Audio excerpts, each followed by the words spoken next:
Dear guests, welcome to the 12th seminar of our series Historians and the War, Rethinking the Future, titled Weapons of a Different Kind, Propaganda and Disinformation in Wars and Conflicts Throughout Ukraine's Modern History. First, a small technical announcement. The seminar today will last 2 hours. At the end, there is going to be a questions and answers section, where questions from the audience will be discussed. So, if you have questions for our panelists, please write them down to the chat during the seminar and they will be read at the end. As always, this seminar is being recorded and will be later published on the YouTube channel of the German-Ukrainian Historians Commission. I will post the link to the channel and our partner institutions into the chat after the announcement. The languages of the webinar series are English and Ukrainian. We have a simultaneous translation going. If you want to hear the translation, please click on the icon with the globe at the right bottom of the screen. Thank you for your patience. Now I pass the word on to Геленада Гринченко. Дорогі колеги, дорогі друзі, я також рада вітати вас всіх, хто нас зараз бачить, хто буде приєднуватися до нас впродовж нашого семінару і хто буде дивитися нас вже після запису. Як вже сказав пан Георгій, семінар наш записується. Ці записи будуть удоступнені на кількох сайтах, на сайті Німецько-Української комісії істориків, на сайті України Модерної, на сайті Канадського інституту українських студій. Це наш 12-й і останній в цьому році семінар серії «Історики і війна», який ми розпочали навесні цього року. Організаторами, ініціаторами цієї серії семінарів з самого початку були і залишаються Німецько-Українська комісія істориків, кафедра східноєвропейської історії Мюнхенського університету, Український католицький університет, Український науковий журнал «Україна Модерна» і Канадський інститут українських студій. Я також рада підкреслити, що ці семінари виходять за фінансової підтримки представництва фонду Конрада Аденауера в Україні.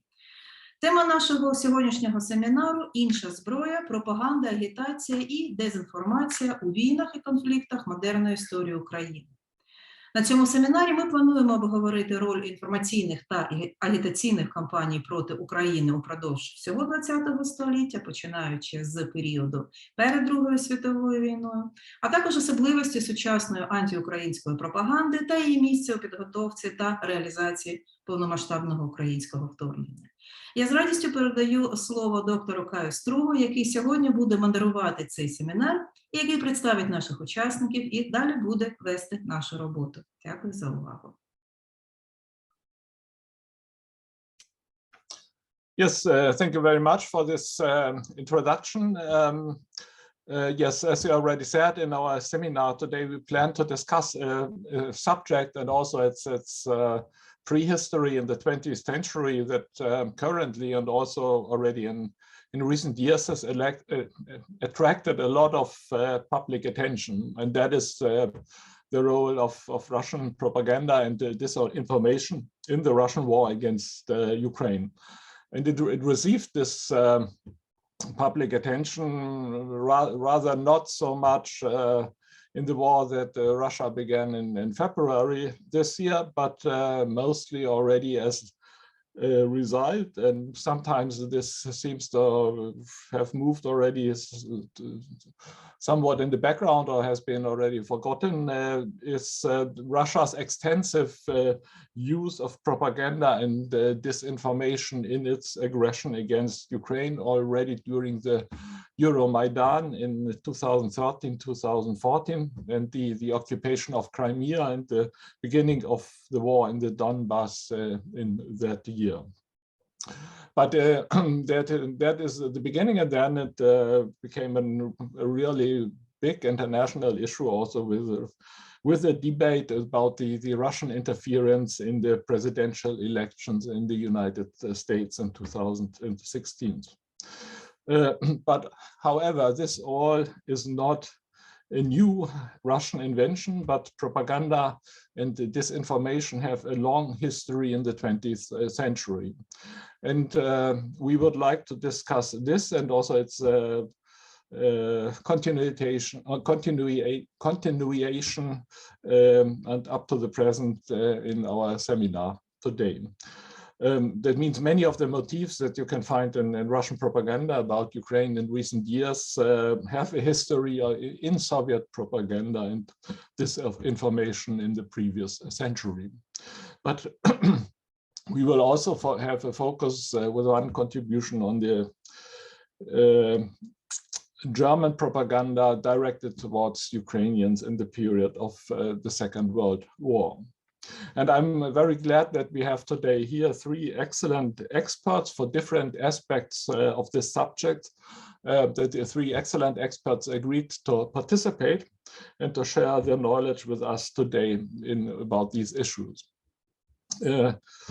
I'm happy that Professor Serhiy Yakelchik is today with us. He is a professor of history at the University of Victoria in Canada and a leading expert in modern Ukrainian history of the 19th and 20th century. But he has also widely commented on contemporary Ukraine, the Russian war against Ukraine, and also its historical background. And has summarized this in a book, a recent book addressed to the wider public under the title Ukraine, What Everyone Needs to Know, that was first published in 2015 and in an updated version in 2020. Our second speaker will be Dmytro Titarenko. He's a professor of history at the Kryvyi Rih Pedagogical University, and before that he had to work for a long time at the Donetsk State University.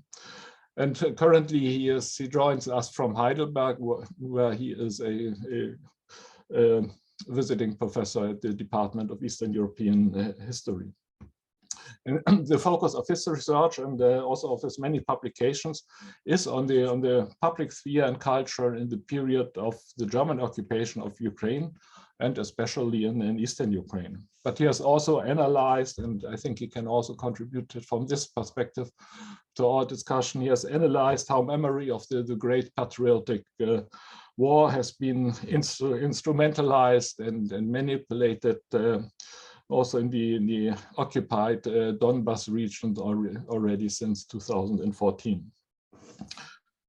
And Victoria Romaniuk, our third speaker today, is the Deputy Director of the School of Journalism at the Kyiv-Mohyla Academy. But she joins us currently now also from Spain, where she is a visiting professor at the University of Madrid. And she has works on contemporary issues and has widely worked also on the subject of fake news and the prevention of its spreading in media and in the public sphere. And I think most importantly, she is also one of the founders of the website stopfake.org that began in its work in 2014. Is published, where the content is published in several languages, also in English and in German. And that this website analyzes and exposes Russian false news and narratives in the media until today. And also in 2014, it had an important role in attracting attention to this mechanism, methods and content of Russian manipulation of the public sphere, also in Western countries. Yes, we will now begin with statements of about 10 minutes by the panelists, and we will then continue the discussion among the panel, and we will include there then also questions from the audience. Please write your questions into the chat in English or Ukrainian. Yes, I think we will start now with the historical topics of propaganda and disinformation in 20th century history. Our first speaker here is Serhiy Yakelchik. He will give us an introduction in the rather vast topic of propaganda and disinformation in the Soviet period, with a focus on the time before the Second World War. Please, Sahi. Thank you very much, Professor Struve, for your introduction. I'm happy to start discussion of this extremely important topic because it is something that historians deal with constantly. And it would be, of course, very wrong to assume that present-day disinformation distributed by the mass media of the Russian Federation and its officials is all that separate from the historical tradition of disinformation about the Ukrainian movement. In fact, there is a remarkable continuity between the two. So starting in the early part of the 20th century, we would see all the tropes that are now familiar to us from Mr. Putin's press conferences and the articles published under his name. For instance, by the early 20th century, there was already a notion of Ukrainians as separatists and somehow unreliable Mazepists. So the name of Hetman Mazepa functions in Imperial Russia much in the same way as the name Bandera functions in today's Russian propaganda. And as I'm going to show in just a minute, there was also a period in which Petluro's name was used in the exact same way. So regardless of the political agendas of these three Ukrainian leaders, their names were actually used by imperialist propaganda in order to paint all Ukrainians as unreliable and potentially subversive. And of course, the only way to for a Ukrainian to become reliable and loyal citizen in the late Russian Empire is in fact to abandon Ukrainian identity or live it in a very narrow, safe ethnographic niche in which Ukrainians can perhaps dance and sing, better of course in Russian, but not to publish works in the Ukrainian language and definitely not get involved into politics. So we are very proud, justifiably so, of the Ukrainian ethnographic theater becoming the important point of Ukrainian culture in the late 19th and early 20th century. But that very fact also indicates just how limited the options were for Ukrainians at the time. So before World War I, already there is a very clear line from the Russian government that Ukrainians are not reliable. And in fact, when Prime Minister Stolypin is killed in Kiev, on that occasion, he not only fulfills in 1911 his government functions, but he also has a private event to attend in Kiev, and that is the meeting of the Kiev Club of Russian Nationalists. And that's a very clear signal of imperial authorities, in fact, considering the most reliable power base for themselves, a social base for them in the Russian-ruled Ukrainian territories, to be Russian nationalists, the right-wing imperial empire builders. Now, World War I, of course, begins and ends on the note of Ukrainians being somehow artificially created by the Austrian general staff or by the German generals. And that note is, in fact, very clearly continuous from the propaganda of the Russian imperial government to that by the Bolsheviks, which is, of course, remarkable, because there are very few things on which these two governments would agree. But one of them would be that Ukrainian nationalists are puppets of the West, and they have been, in fact, created as an organized movement by either the Austrian generals or by the German generals. It is, in fact, interesting for us to consider that the Bolsheviks, in this particular respect, choose to follow on the argument proposed by the Tsarist government. For the Bolsheviks, theoretically, the argument based on class should have been more important than the alleged origins of Ukrainian nationalism in foreign propaganda and support. And the fact that the Bolsheviks do it underscores a really important moment, which is somehow not very well elucidated in scholarship. And that is the presence in the Bolshevik propaganda of great Russian nationalism. So our image of the Bolsheviks is somewhat different usually from that, but it has it has been an important trend in the research I'm doing now for the book on the history of the Ukrainian Revolution, to see how Stalin in particular, in his public statements during the revolution and the later period, emphasized that the victory of the Bolshevik was at the same time the victory of the great Russian people, and how crucial, he says, it was for the Bolsheviks to always have the support of the great Russian nationality. And so this line then indicates not just the continuity, but also an important notion of rethinking what the Bolshevik ideology really is during the revolutionary wars. Then, of course, the revolutionary wars do present the falsifiers of history with another trope. Instead of using Mazepa, they switched to using Petlura. And so the Petlurites becomes a new swear word for the Bolsheviks, and it lasts in this particular function until the mid-1940s, for a very long period, which is in a way ironic, because Petlura, of course, was long dead by then, killed in 1926, potentially by a Bolshevik agent. But in any case, the trial of his assassin was used by the Bolsheviks very widely to create the Bolshevik understanding of what Ukrainian revolution was all about.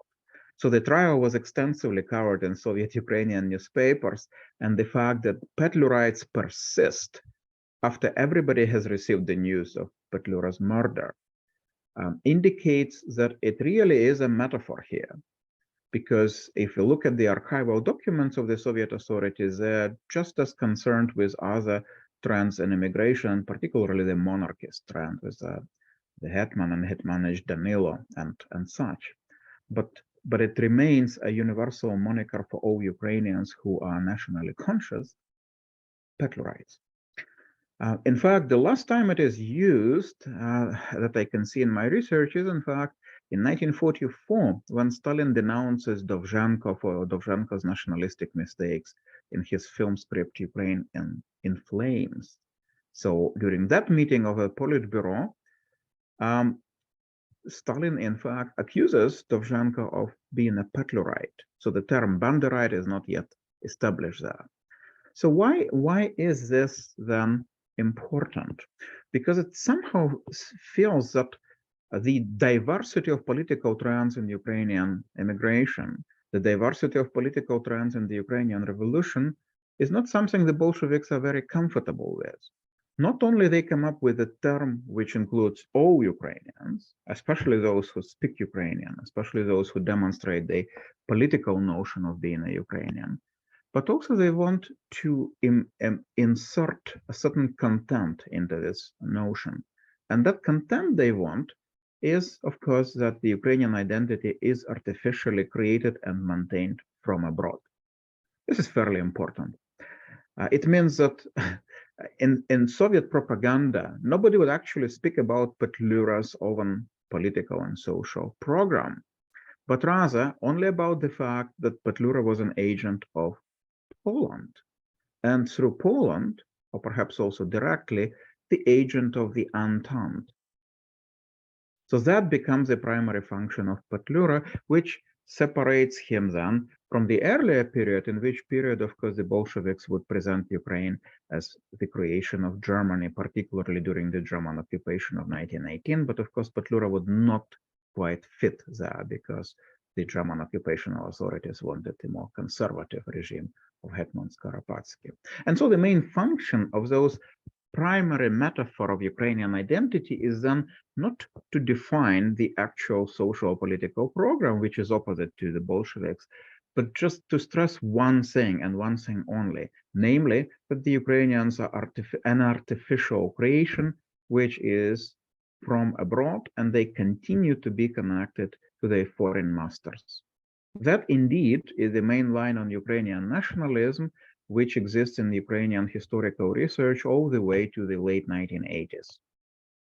So the most important research done under Stalin, for instance, on the period of the revolution, emphasizes precisely the fact that Ukrainian nationalists are an artificial thing. They are agents of foreign interventionists. And I think I'm done within 10 minutes.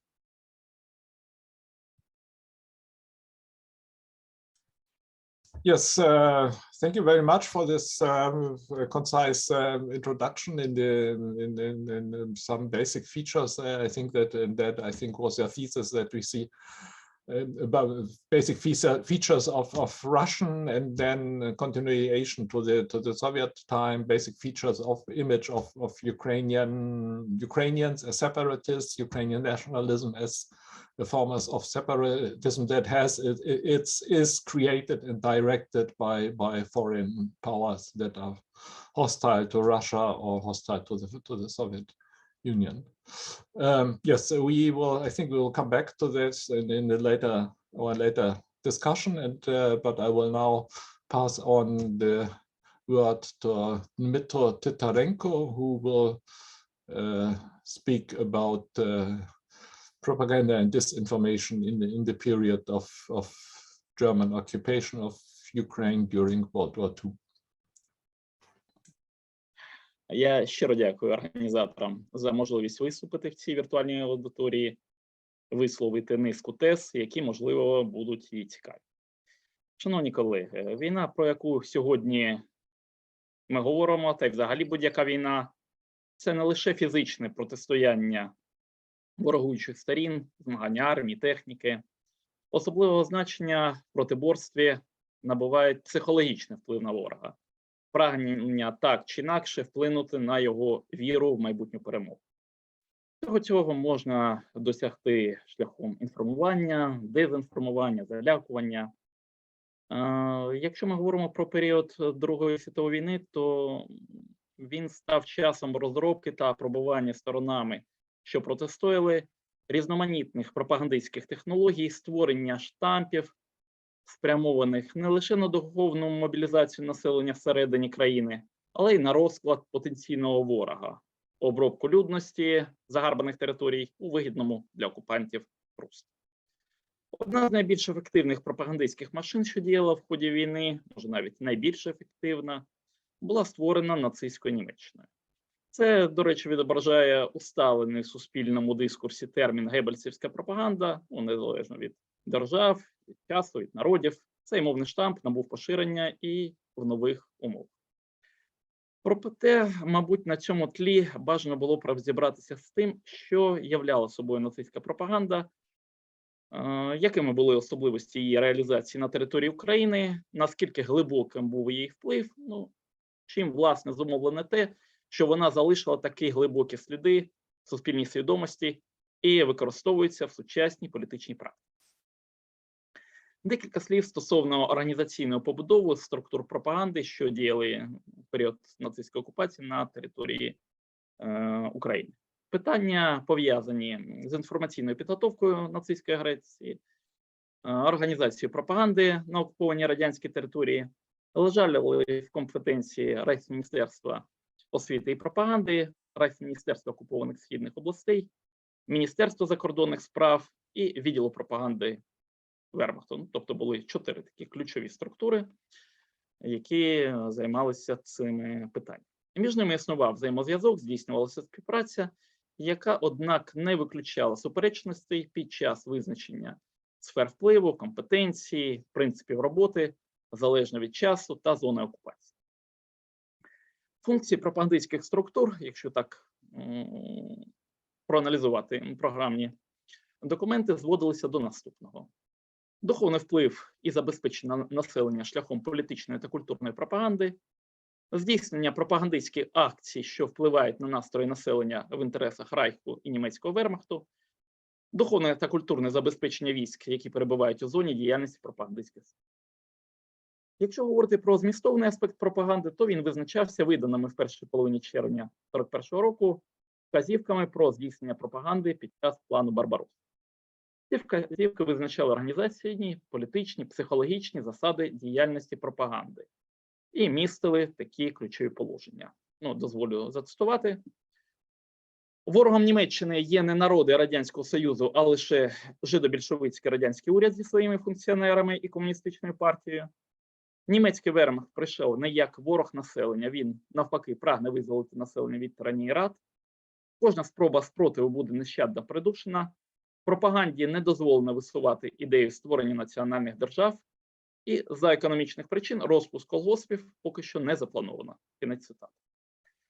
Виникає питання, наскільки уніфікованою була нацистська пропаганда, чи були ці установки постійними, чи враховувалася українська і загалом національна специфіка на окупованій території. Показовими в плані змісту та аргументації пропаганди, спрямованої на українське населення, є директиви, спеціально розроблені для ведення пропаганди в Україні у Міністерстві окупованих східних областей в листопаді та грудні 1942 року. Час не був випадковим, саме тоді очевидною стала воєнно-політична криза нацистської Німеччини, викликана як невдачами у політиці щодо населення окупованої території, так і назріваючою поразкою під Сталінградом. Подія, яка мала вирішальне значення з точки зору подальшого перебігу подій на Східному фронті. Частину розроблених в листопаді-грудні тез розвивала підписана Геббельсом в лютому 43-му році інструкція, в якій наголошувалося на необхідності уникати дискримінуючих народи СРСР висловлювань, не згадувати про колоніальні наміри щодо них, і водночас наголошувати на приналежності народів на окупованій території Радянського Союзу до Європи. Аналіз цих документів показує, що нацистська пропаганда з 1942 року зазнала певної еволюції. Вона більшою мірою враховувала етнічний склад та історичну долю населення окупованих територій, робила особливий наголос на одіозних діях радянської влади, зокрема на політиці розкуркулення та колективізації, голодоморі, репресіях, русифікації тощо. Обіцянки, які давалися нацистською пропагандою, програма перетворень, які нібито незабаром мали здійснитися на окупованій території України, ставили за мету задоволення очікувань широких верств населення, передусім селян. Відступ німецьких військ з України поставив на порядок денний пропозиції щодо внесення чергових змін у висвітлення українського питання серед евакуйованих українців, остарбайтерів, українських добровольчих з'єднань. Ключовими гаслами при цьому стали наступні. Цитата. «Німці повернуться знов, українці належать до Європи. Німеччина принесла українському народові життя, свободу, порядок, власну землю та хліб. Після нового заняття України відбудеться повернення евакуйованих на батьківщину, залучення всіх сил українського народу, вимога часу». Кінець цитати. Проте, звісно, фактор часу грав вже проти. Ці нові принципи були викладені в квітні 1944 року, коли, по суті, переважну більшість території України було нацистами вже втрачено. Логічним постає питання про впливи пропаганди, яка здійснювалася на території України. Це те питання, яке є найбільш дискусійним, і таким, що може бути свідомо піддана певним маніпулятивним оцінкам. З огляду і на політичні позиції дослідника, з огляду на застосування ним тих чи інших джерел, врешті, з огляду на темпоральні фактори. Очевидно, що ефективність нацистської пропаганди, здійснюваної на окупованій території, залежала від багатьох обставин. Зокрема, від можливості організації виходу газет, роботи кінотеатрів і радіомережі, наявності журналістських кадрів, ступеня взаємодії нацистських органів пропаганди і органів місцевого самоврядування, відповідності або невідповідності інформації, призначеної для населення окупованої території та німецького слухача або глядача, ступеня поширення радянської пропаганди. Врешті-решт, стану справ на фронті і адекватності реалій життя під окупацією, створюваним пропагандистським образом. З огляду на це хотілося б виділити ті особливості нацистської пропаганди, які мали потужний інструменталізуючий потенціал і, очевидно, можуть викликати певні алюзії на сьогоднішню ситуацію. Перш за все, це завдання маскування планів про напад. Це було здійснено шляхом переповнення інформаційного простору суперечливими заявами, реалізацією низки дезінформаційних кампаній про нібито напад на Англію. Поширення та інструменталізація тези про превентивний удар, викликаний немов агресивною політикою Сталіна. формування образу ворога у вигляді іудео-більшовизму, який вступив у змову з англосаксами з метою знищення Німеччини, ну і взагалі європейської цивілізації. Наголос на визвольній місії німецького вермахту, який несе визволення народом уярмлених більшовиків. Ну і поширення ключових паролів нацистської пропаганди, якими стали новий порядок та антисемітизм, антибільшовизм. Пропаганда нового порядку, яка вступала в різке протиріччя з реаліями, ну, передусім з огляду на голод, на безробіття, на депортації, на зволікання з вирішенням аграрного питання, з огляду на геноцид євреїв і радянських полонених, стали ключовим протиріччям нацистської окупаційної політики на території СРСР і, зокрема, України. Аналізуючи ступінь ефективності нацистської пропаганди, ми, звісно, маємо враховувати не лише її організаційні, технічні можливості, але й стійкість стереотипів, уявлень, ну, зокрема, про німецький спосіб життя, які склалися під час окупації місцевого населення. Їх фіксували вже після визволення радянської спецслужби, владні структури, партійні органи, ну і вони збереглися навіть сьогодні в людей, що пережили окупацію. Тобто, з огляду на це, навряд чи можна оцінювати нацистську пропаганду як неефективну, що було притаманне для традиційного радянського історико-партійного дискурсу. Очевидно, що спокуса використовувати, якщо не форми, то методи нацистської пропаганди буде актуальною ще довго, незалежно від держав і режимів, оскільки вона пропонує універсальні методи. Дякую за увагу. Шановні колеги, я завершив.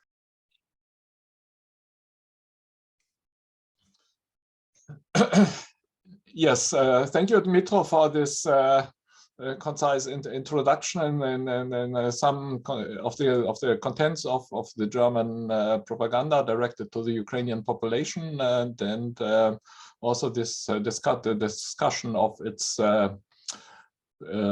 possible impact on the population. Yes, and now we will continue with Victoria Romaniuk, who will discuss this problem of propaganda and disinformation in the Russian war against Ukraine in recent years and also in the contemporary war. Please, Victoria. Доброго дня, дорогі колеги, дякую за запрошення і дякую за організацію такого заходу. Насправді, прослухавши доповіді своїх колег попередніх, я прийшла до висновку, що більшість тез буде збігатися з тим, що говорилося. Це означає, що російська пропаганда не тільки в принципі підходи дезінформаційні, вони є класичними. Те, що ми сьогодні бачимо, і те, про що я буду сьогодні говорити, в багатьох сенсах збігаються, але про різницю також скажу пізніше. В першу чергу я хотіла би почати з методологічної частини. На початку представлення наш модератор сказав, що я представляю організацію StopFake, яка є фактчекерською ініціативою і перевіряє інформацію у відкритих джерелах, це російські ЗМІ, і також соціальні мережі і інші джерела публічних медіа. Насправді це є дуже важливий момент не тільки з точки зору медіа, але й з точки зору потенційних досліджень і з точки зору потенційної аналітики, в тому числі історичної. За 9 років нашої роботи, починаючи з 2014 року, в нас сформувався хороший архів російської пропаганди. На сьогоднішній день він складає близько 30 тисяч посилань на, так би мовити, неправдиві повідомлення російських ЗМІ, які вони поширювали відносно України, і також близько 3 тисяч спростувань цих фейків. В серпні цього року бібліотека Конгресу Сполучених Штатів Америки зареєструвала і приєднала в наш ресурс в свій онлайн-каталог з тим, щоб подальшому будь-який дослідник і людина, яка цікавиться цією темою, могла використати його як джерело інформації аналітики. З точки зору методології, цей архів складався таким чином. Ми маємо команду людей, які займаються систематичним моніторингом. Тобто протягом 9 років ми моніторили фактично російські медіа, що говорить про також певну міру якість цієї вибірки, тому що методологія моніторингу також досить чітко представлена. Якщо говорити про дезінформацію і про особливості дезінформації за цей період, я би хотіла сказати, що в 2016 році ми зробили невеличке дослідження, моніторингове,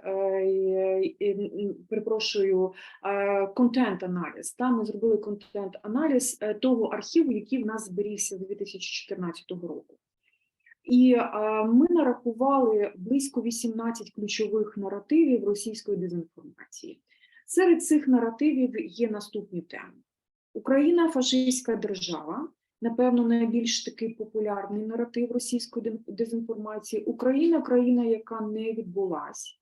НАТО і Європейський Союз підтримує Україну і, власне, підтримує війну в Україні на Сході і в Криму. Росія не є окупантом, а захищає своїх.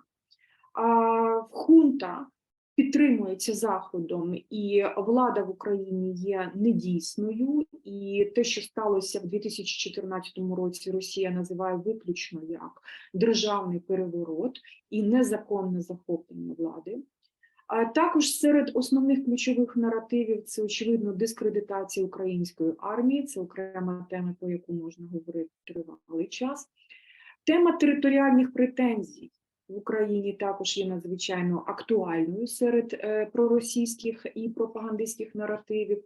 Тобто тут ми бачимо багато брехні і неправдивих повідомлень про те, як нібито Польща має територіальні претензії до України, Угорщина, Румунія і багато іншого. До речі, в рамках своєї роботи мені надзвичайно цікаво бачити ще один аспект. Не тільки як ці наративи створюються і просуваються за допомогою яких каналів і джерел, але також як вони розвіртуалізовуються. Тобто із віртуальної медійної сфери, як вони переходять в сферу вже офлайнових спецоперацій та якихось реальних речей. Наприклад, наратив територіальних претензій сусідніх держав, він був актуальний, як я вже сказала, починаючи з 2015 року. Але до 2017 року проблемою з Угорщиною в Україні відкритих конфронтацій не було в тій мірі, як вони стали в 2017 році. І більшість тематик, більшість медіа-меседжів, які просувались, власне, в контексті взаємовідносин України і Угорщини, вони були озвучені російською пропагандою задовго до, скажімо, такого вже відкритого певного дипломатичного, дипломатичних непорозумінь, що так можна сказати. Тобто це 18 наративів, про них можна говорити детально і дуже багато. Це також наратив літака М-17, це ціла така окрема тема. Наратив, який пов'язаний з геноцидом. І зараз я працюю над статтею, яка пов'язана з дегуманізацією українців останні 8 років в наративах дезінформації. І тут дуже важливу роль грає тема маніпуляції поняттям геноцид, який Росія використовувала активно. Як результат, сьогодні також колеги згадували промову Володимира Путіна на початку війни, ми побачили, що фактично всі ці наративи, вони стали офіційною версією, офіційною причиною вторгнення Росії на територію України. Наративна рамка, наративний фрейм дезінформації вже під час безпосередньо війни в Україні, починаючи з 24 лютого 2022 року, вона фактично залишається незмінною. І це ми бачимо чітко вже в відкритих заявах російського політикуму, тобто продовжується тема фашизму, продовжується тема підтримки Заходу, західних країн, Європейського Союзу і НАТО. І тут частіше звучить тема, що насправді Росія воює не з Україною, Росія воює саме з НАТО, як більш серйозний супротивник. А також зберігається тема територіальних претензій, залишається тема історична, як основний такий вектор. Але з'являються і нові тематики. Серед нових тематик, і тут дуже цікаво, тому що на відміну від істориків, колег істориків, ми медійники і фахівці в сфері комунікації, ми ще звертаємо увагу, яким чином, з допомогою яких каналів просуваються певні меседжі, для якої цільової аудиторії вони скеровуються. Так от, нові наративи, які з'являються вже під час війни, вони здебільшого націлені на західну аудиторію. Вони здебільшого націлені на аудиторію Європейського Союзу, Сполучених Штатів Америки, і новий вектор, який відкривається, це країни глобального сходу. А які наративи нові з'являються? Це наративи, які пов'язані з ядерною безпекою, це наратив, який пов'язаний з продовольчою кризою, енергетичною кризою. Це наративи, які пов'язані з глобальними загрозами для всього людства. Тепер Путін намагається не просто дискредитувати Україну, говорити про те, що її не існує, нашої історії не існує, Захід проплачує всі процеси, які відбуваються в нас, і так далі. Він намагається дегуманізувати Україну і українців на більш глобальному рівні, створюючи її образ як такого її ключової глобальної загрози для всього світу. Сьогодні ми бачимо, як наративи енергетичної кризи, наприклад, або продовольчої кризи, або ядерної безпеки і ядерних загроз безпосередньо також пов'язуються з Україною, і Україна є в цій риториці причиною саме цих проблем.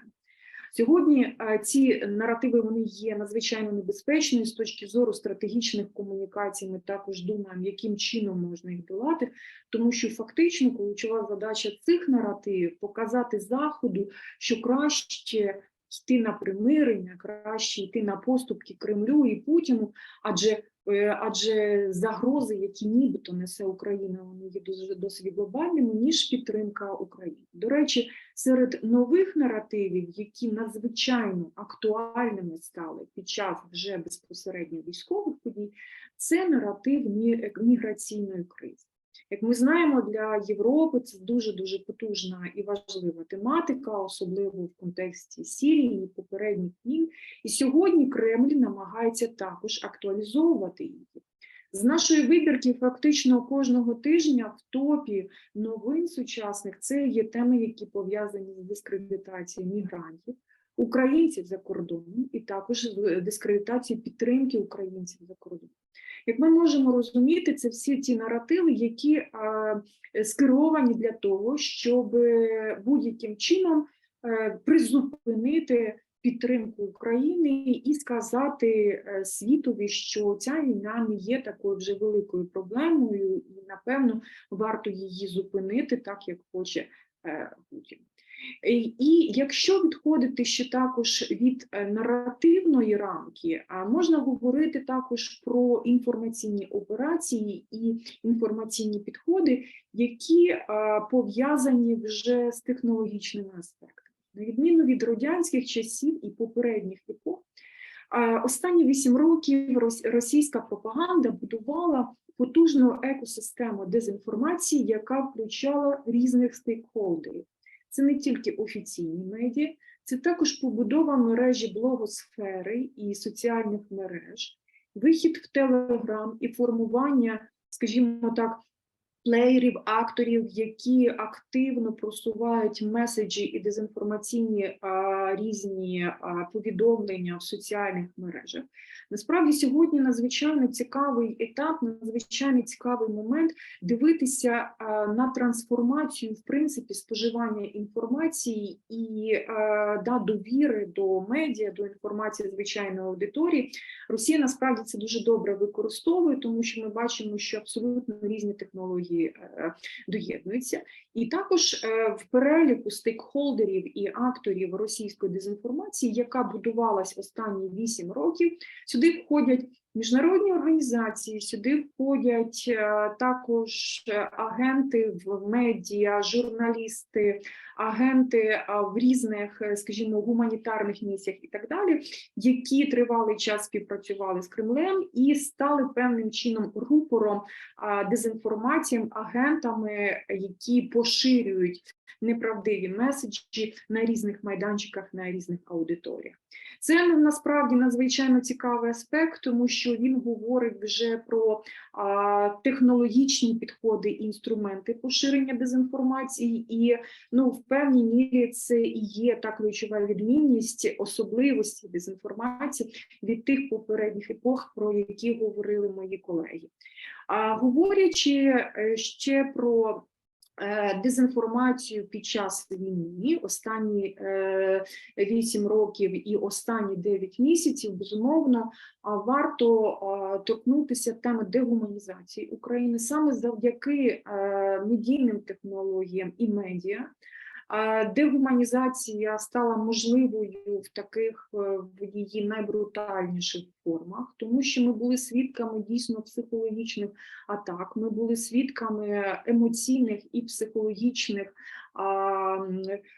операцій, які здійснювались починаючи з 2014 року, і тут можна згадати класичний вже хрестоматійний приклад про розп'ятого хлопчика, так? І далі дуже багато таких фейкових, шокуючих новин, які безумовно впливали на аудиторію емоційно. Також про тему маніпуляції поняттям геноциду, тому що як інструмент дегуманізації України і українців Путін взяв тактику перетворення жертви на ворога і злочинця, і починаючи з 2014 року, напевно, тема геноциду, який нібито здійснюється українцями і українськими військовими, українською владою на окупованих територіях на Донбасі і в Криму, вона стала, напевно, найактуальнішою, і особливо я хочу сказати, що згадуючи попередній рік перед війною, ми звернули увагу, як були задіяні історики, до речі, в цей процес поширення цієї дезінформації, тому що за рік до початку війни Росія активізувала історичні, так би мовити, дослідження і розкопки, не тільки історичні, різної форми розкопки на окупованих територіях з ексгумації і пошуки нібито розстріляних і знищених мешканців Донбасу української армії, і Росія робила з цього величезну кількість подій.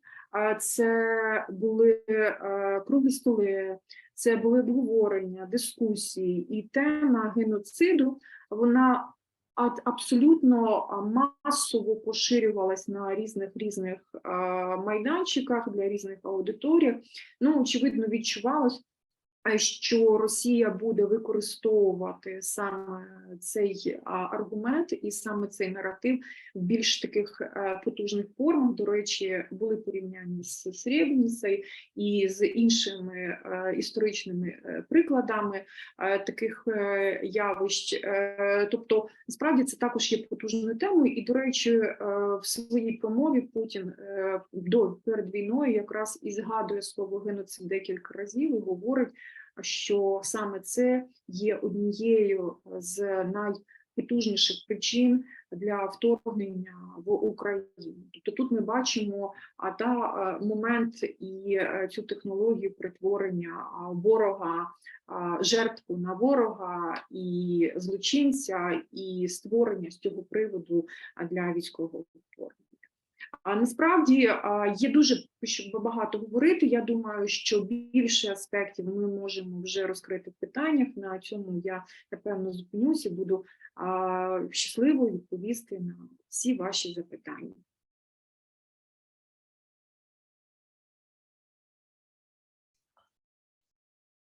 Yes, thank you very much for this introduction and overview in topics and also the channels of this distribution of Russian propaganda and disinformation during the recent years. Yes, I think we can now start with some additional questions, and the audience listeners are also invited to raise their questions and to write them into the chat, so that we can also then introduce them into the discussion. Yes, but I think I will start with a question. I think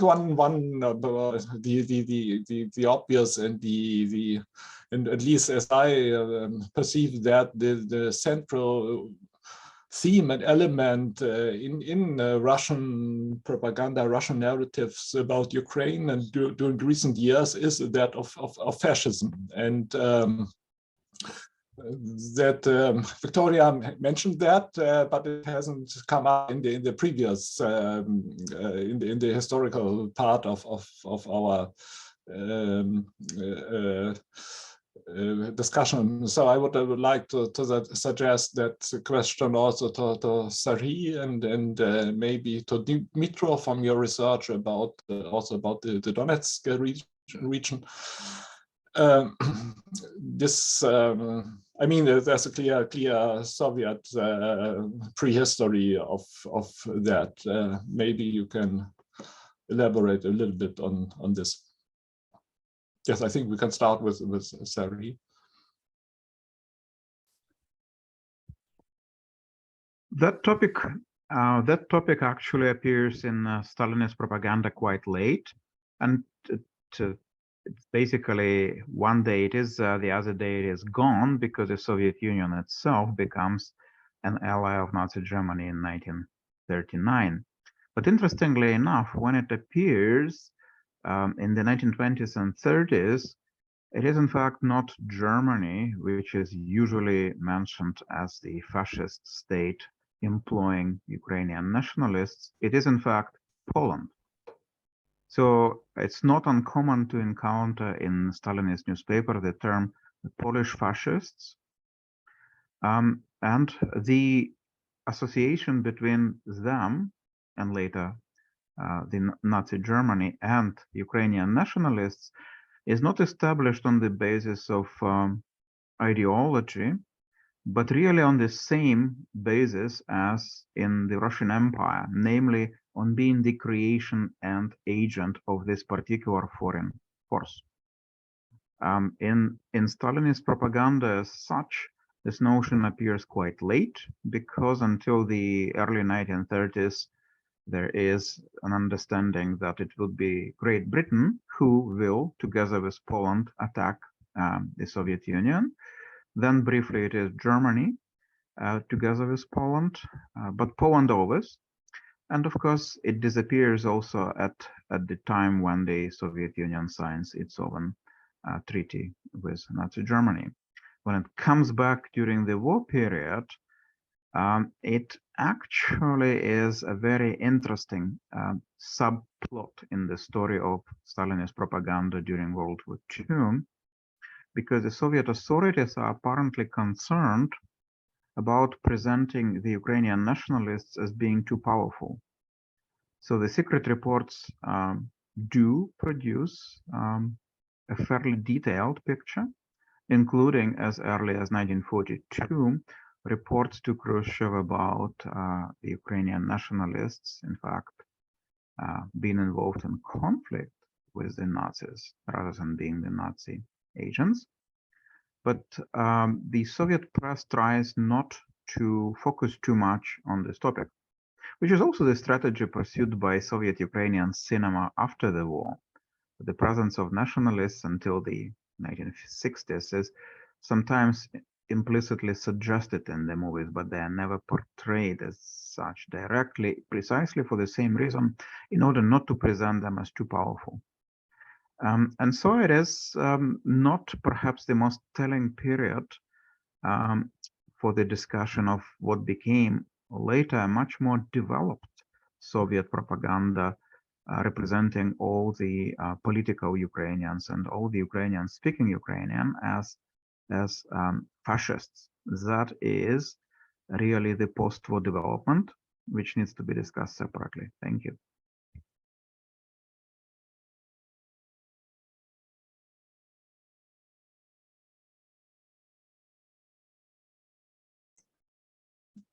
Yeah. Okay, yeah, Victoria, you would like to add to this?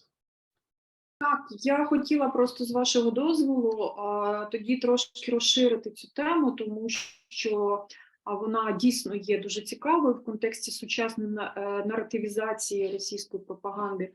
Як я вже сказала, це є один з основних наративів, і він включає декілька підтем, про які варто згадати і говорити. Насправді, якщо ми аналізуємо тематичний зріз російської дезінформації сьогодні, то ми бачимо, як вони взаємопов'язані. Тому що, коли ми говоримо про наратив, що влада в Україні в 2014 році була незаконно захоплена, то тут також звучать такі слова, як хунта, фашисти, і знову ж таки російська дезінформація апелює до того, що це нацисти і праворадикали, в тому числі, захопили владу, і вони організовували Майдан у 2014 році. Це така одна з тем.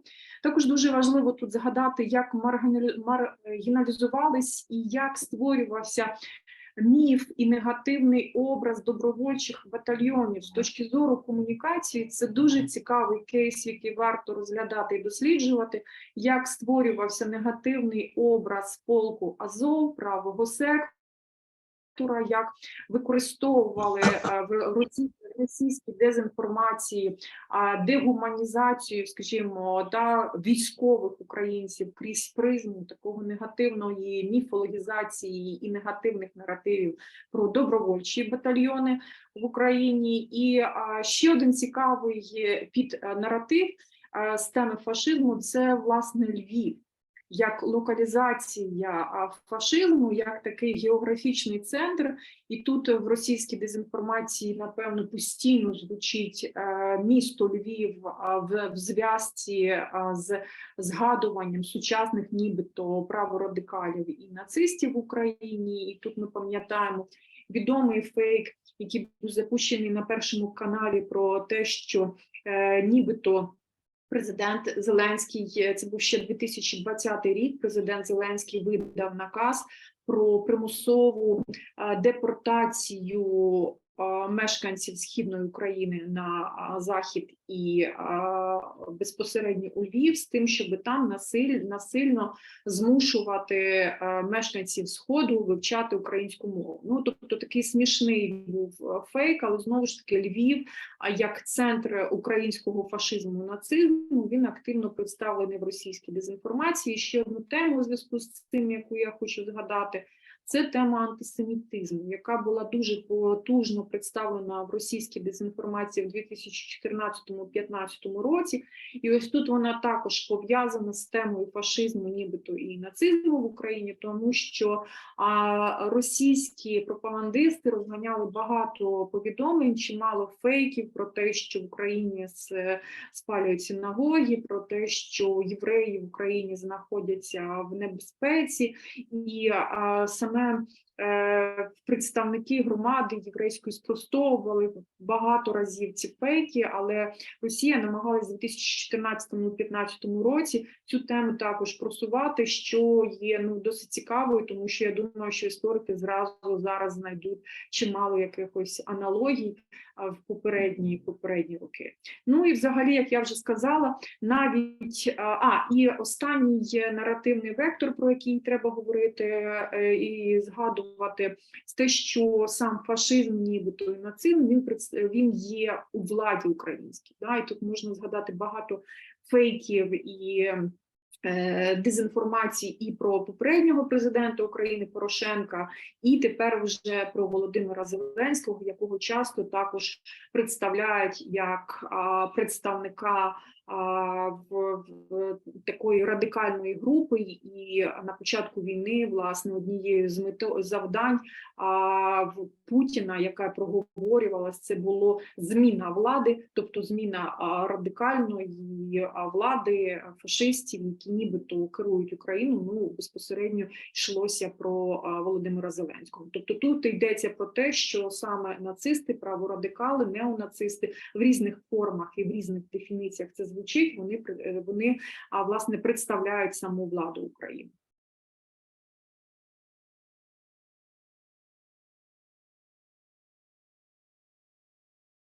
Yes, Dmitro, please. You wanted to add to this? Thank you. Hi.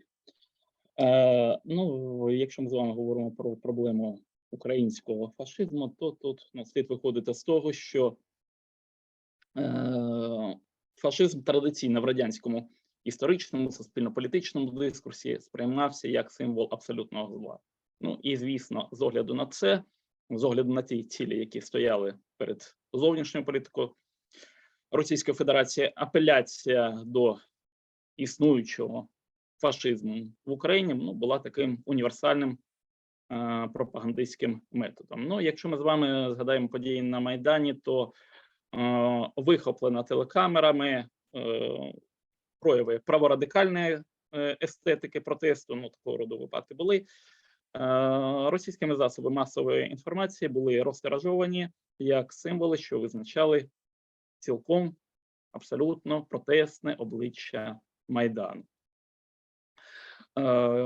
Знов таки, якщо ми з вами говоримо про події Руської весни в Донбасі, звісно, що образи українського фашизму були тими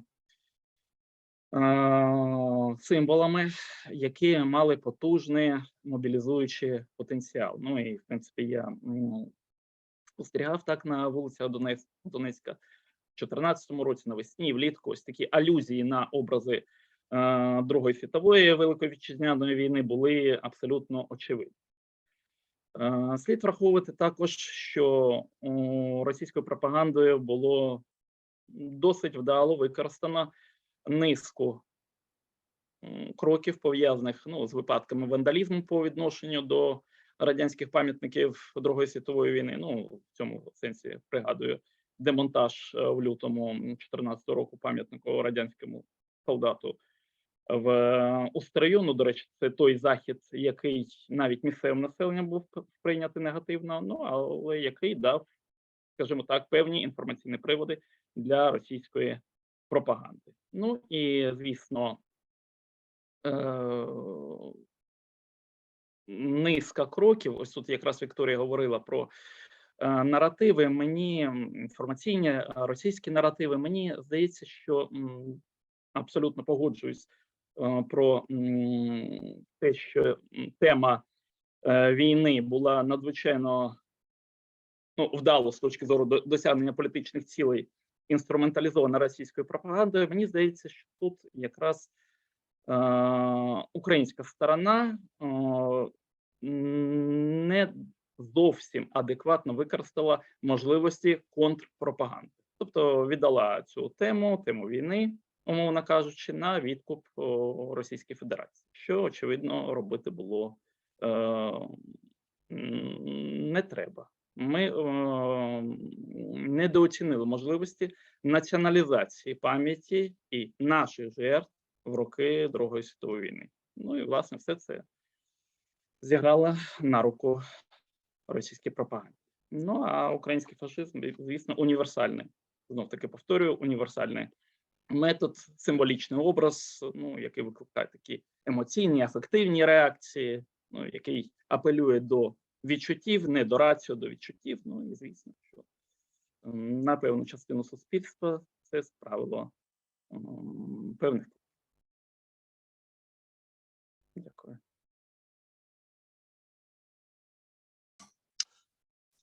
Yes, Sahi, you mentioned in your last statement that this question of fascism is also largely a question of the post-Second World War period, and that may also a little bit explain that what Dmitro now presented to us, the influence and impact also of such images also among the Ukrainian population at least in 2014. Yes, maybe you can a little bit. I know you have also done a lot of research on the post-Second World War period, so maybe you can add something on this to what you previously said.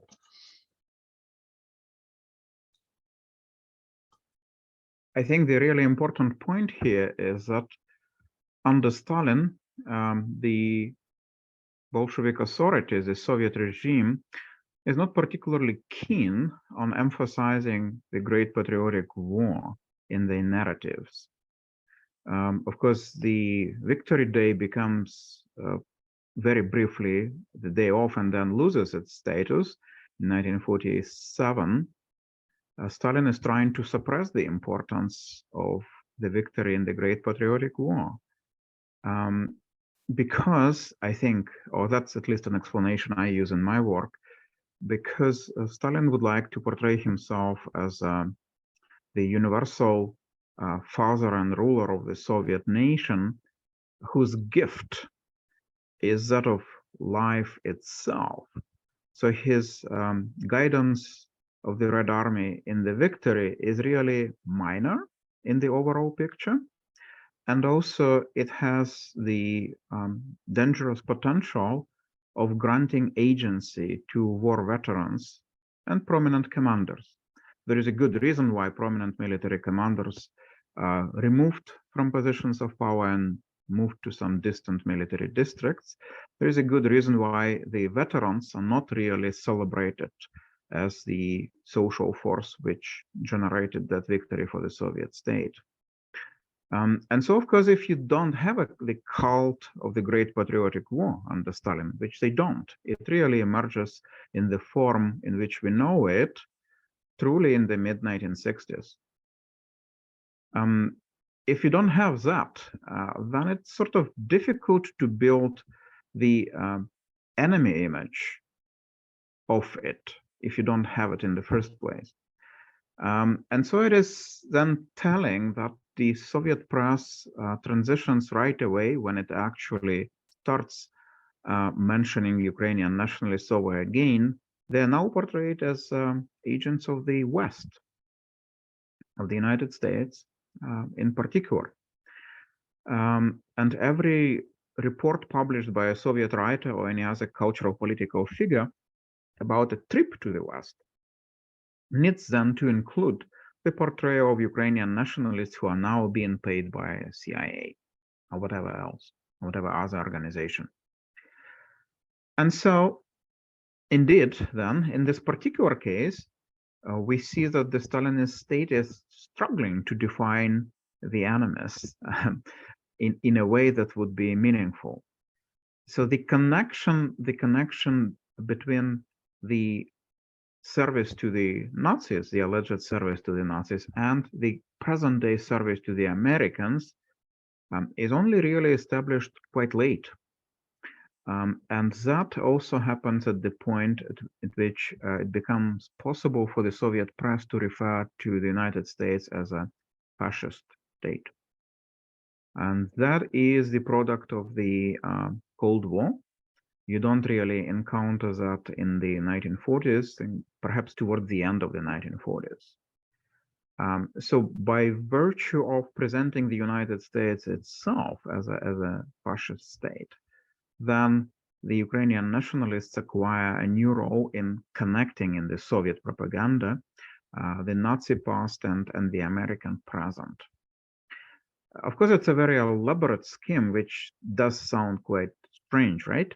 But that's precisely what functions in present-day Russia as well. So when Mr. Putin talks about the Ukrainian Nazis, he also speaks of the West supporting the Ukrainian Nazis. And so the West is then connected directly to the Nazi past through Ukrainians. And the Ukrainians are important in this particular construct. So that's about what I wanted to say. And I saw a comment in chat from Frank Sisson. Yeah. Oh, of course. The Soviet, of course, the Soviets, the 1934-35 is actually, so Frank is completely right. 1934-35 is an important period in the terminology of fascism, and that is for the reason of Poland signing the non-aggression pact with Nazi Germany, which really influences the thinking of Soviet politicians, Stalin in particular, because they have been thinking for some time that Poland was not that threatening. And then now they have to reestablish again the connection of Poland being prepared to attack, but no longer in league with Great Britain, but instead in league with Nazi Germany. And that is the moment when Nazi Germany is introduced back into the picture. And then Ukrainian nationalists could become connected to fascism. But this then disappears in the late 1930s and is restored late into the war and, in fact, during the post-war period. And I'm not really all that well read in the Soviet Ukrainian media of the 1920s. So I don't quite know how to answer the question about the discussion of Italian fascism at the time. It is definitely not prominent in the 1930s, which could be for a variety of reasons. Thank you, Frank, for a good comment.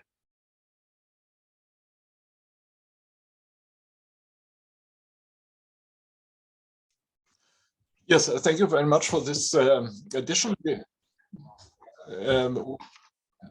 Sorry, I have. Thank you very much for this addition. We have now, I think, discussed a lot about the periods from the 1920s through World War II to the post-war period, and also the period since 2014.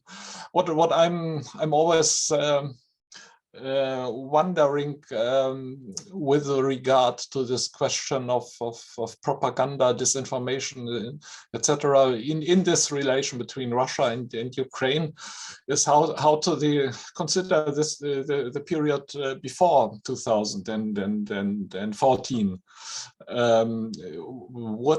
When you see from 2000, and I think there was already a lot of things that happened in this period prior to 2014, but at least as far as I see, also what I know of the research literature, maybe there's more than that I don't know, but there's not we don't know really what happened in this period with regard, for example, to the creation of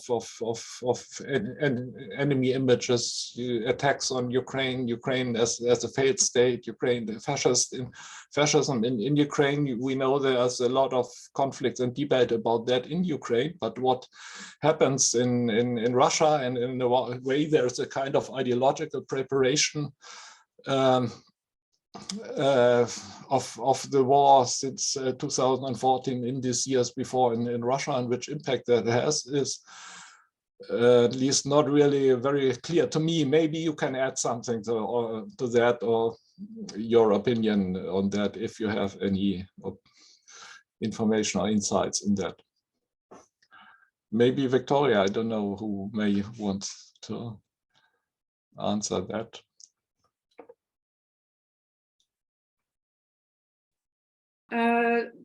Дуже дякую за запитання. Хороше питання, тому що очевидно, що 2014 рік не став початком цієї історії.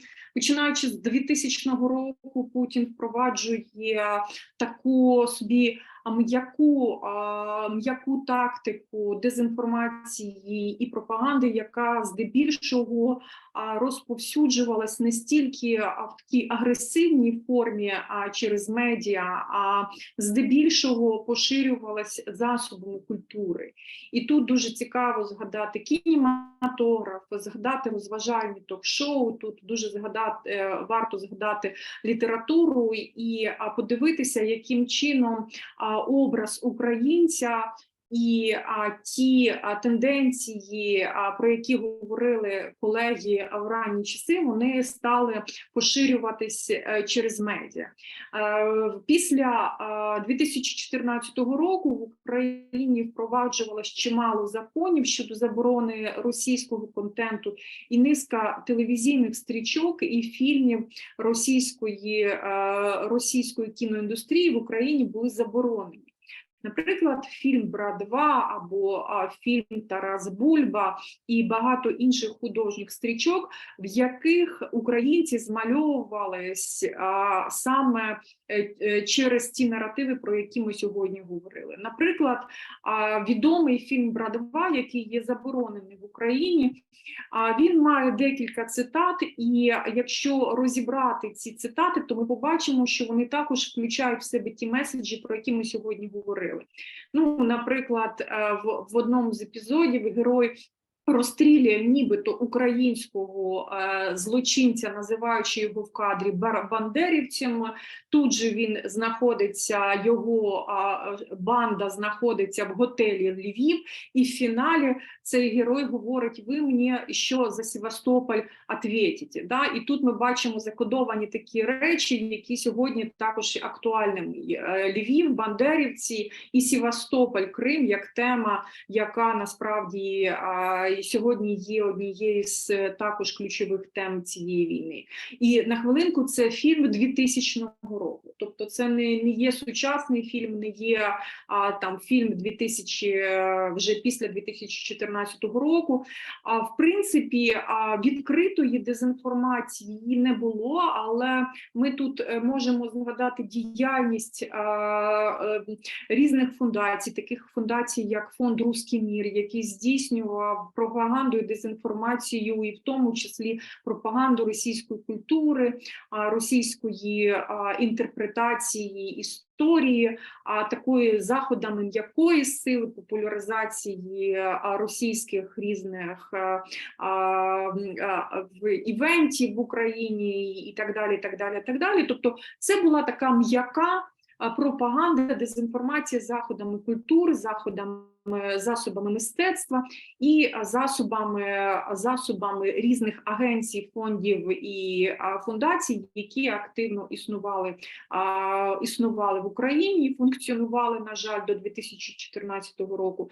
Такої відкритої, агресивної накрутки, яку ми бачимо з 2014 року і яку ми бачимо сьогодні, тобто це фактично відкрите транслювання мови ворожнечі і просування геноцидних різних закликів до геноциду, їх до 2014 не було року, але там була така м'яка форма пропаганди і дезінформації заходами культури, літератури, ток-шоу, до речі, також дуже багато прикладів кінематографа. І от цікава ще тема про кіно поговорити, яким чином російська дезінформація, починаючи з 2017 року, використовувала цей інструмент і в тому числі для інтерпретації і подій на Майдані, і в Криму, і подій в Україні. Дуже багато стрічок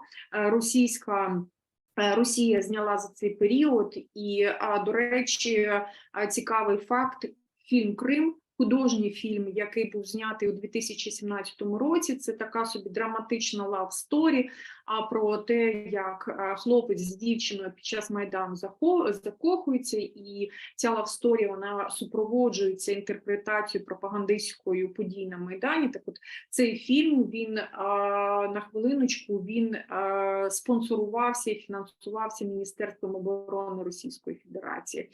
Тобто Міністерством оборони Російської Федерації. Тобто ми бачимо, як Росія використовувала абсолютно різні заходи і засоби, і технології для просування цих меседжів і наративів.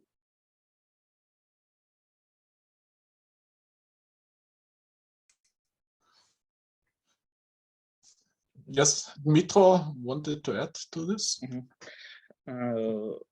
Я хотів би звернутися до особливостей російського історичного дискурсу з 2000-х років. Тобто, по суті, ми з початку 2000-х років спостерігаємо відродження неорадянських історичних наративів.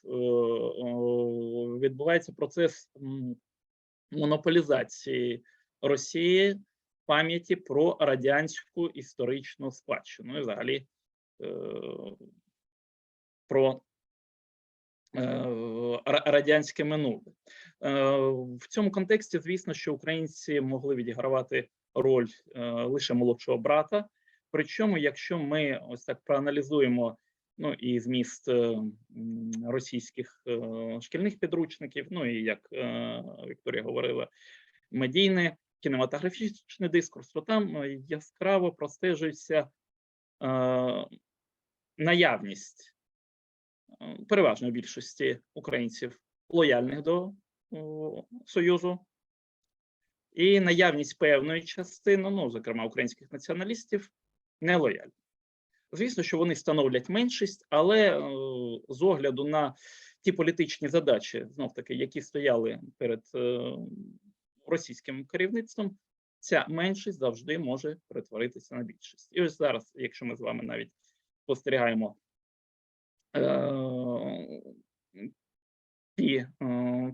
той понятійний апарат тезаурус, який використовується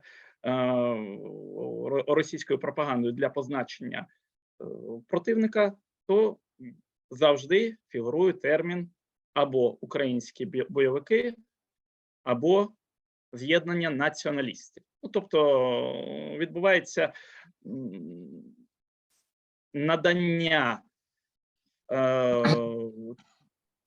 тих ознак, надання певних ознак тому явищу, ну, яке за своїми масштабами не може підпадати під цю категорію. Ну, звісно, можна говорити про наявність певних груп, в тому числі у Збройних силах України, у добровольчих формуваннях, які додержуються правих поглядів, але уособлювати ці українські збройні сили з націоналістами буде, безперечно, з людьми, які поділяють певні наративи, ну,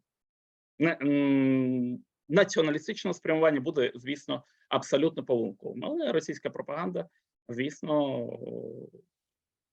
гіперболізує масштаби цього явища. Ну, але все це, звісно, закладалося в 2000-ні роки. І я, до речі, тут згадувала Вікторія фільми. Я пригадую фільм «Ми із будущого 2», якщо не помиляюсь. Там, де вперше з'являється ось такий образ українського націоналіста, щоправда, українського націоналіста, який врешті-решт бореться разом з червоноармійцями проти німців. Але знов-таки порядок денний дає можливість завжди змінити порядок денний, маю на увазі російської пропаганди, завжди дає можливість змінити роль. Ось так. Ну, власне, те, що ми з вами спостерігаємо з 2014 року.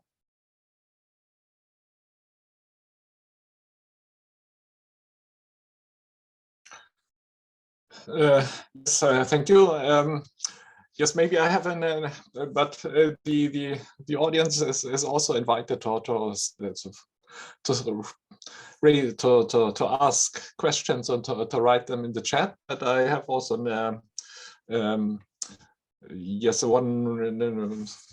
another question that relates also to the contemporary or the period, relates mostly to the period from 2014 to the present. My impression in 2013, 2040 was that this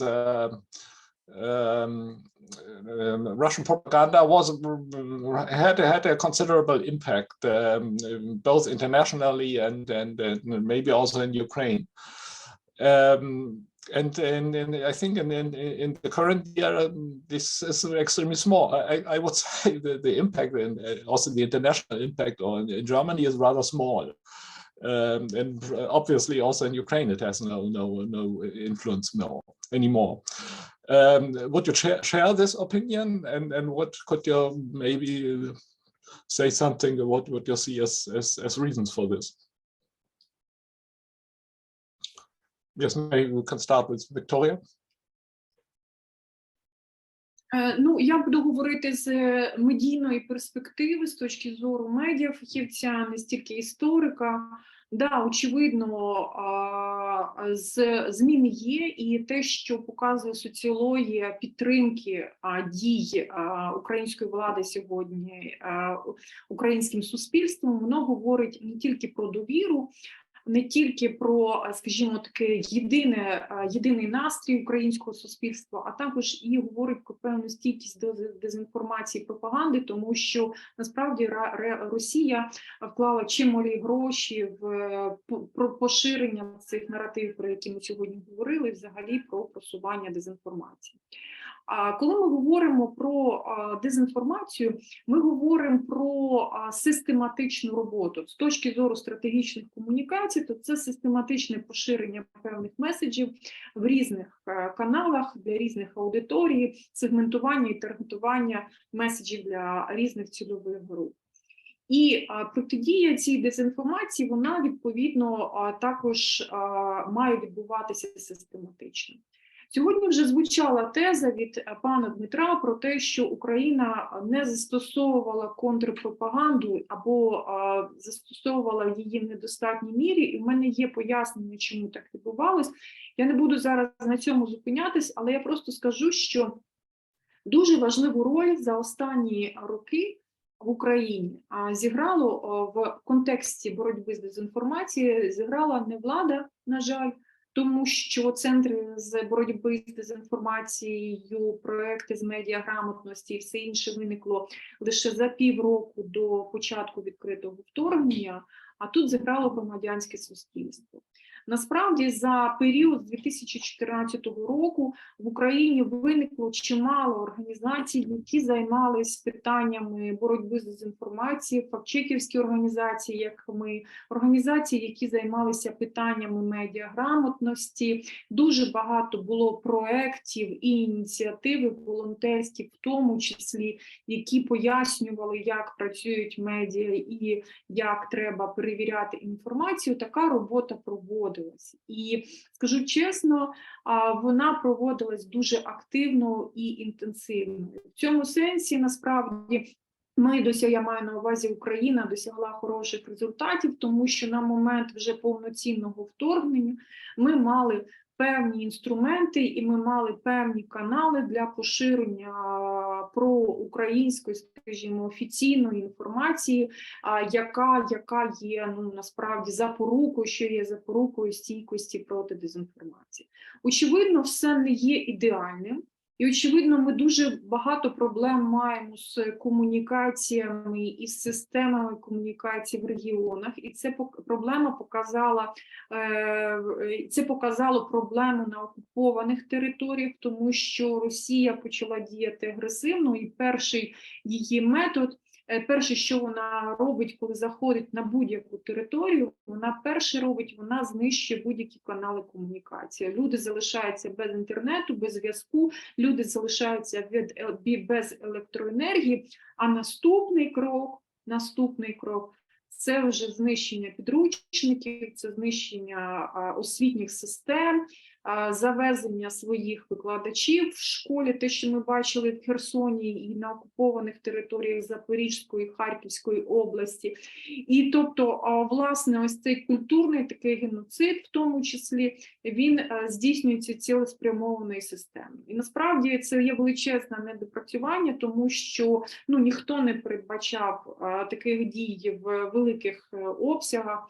І, звісно, каналів комунікації на такі випадки ніхто не передбачав і не продумав. Відповідно, це також урок для Західної Європи і для інших країн, думати не тільки про те, як забезпечити соціальні мережі і сторінки комунікації в соціальних мережах, а реально думати про інформування аналоговими старими способами за допомогою радіоприймачів, за допомогою газет, за допомогою волонтерів і людей, які б були зв'язковими для поширення інформації. Цього, на жаль, цієї системи розроблено до війни не було.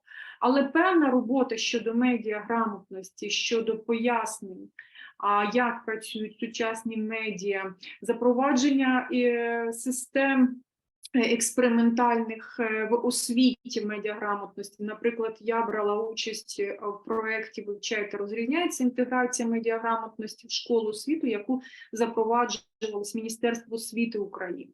Тобто ми розробляли програми для школярів. Тобто ця робота була, ця робота велась, і в певній мірі це зіграло на таку інформаційну стійкість проти дезінформації. Це один фактор.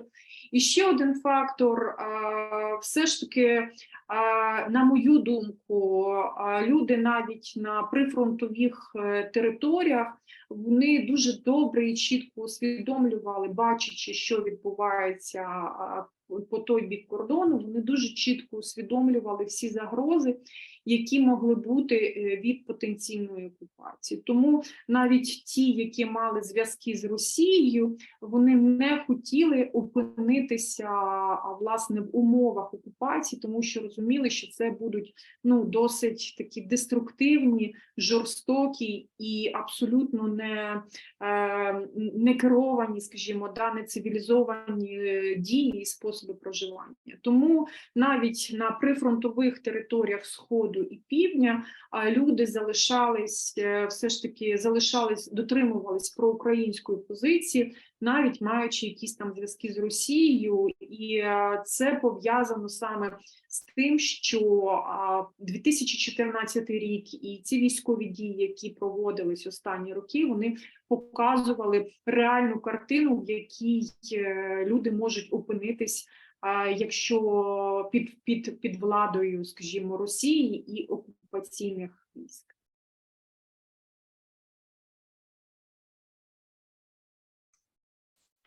Yes, thank you very much.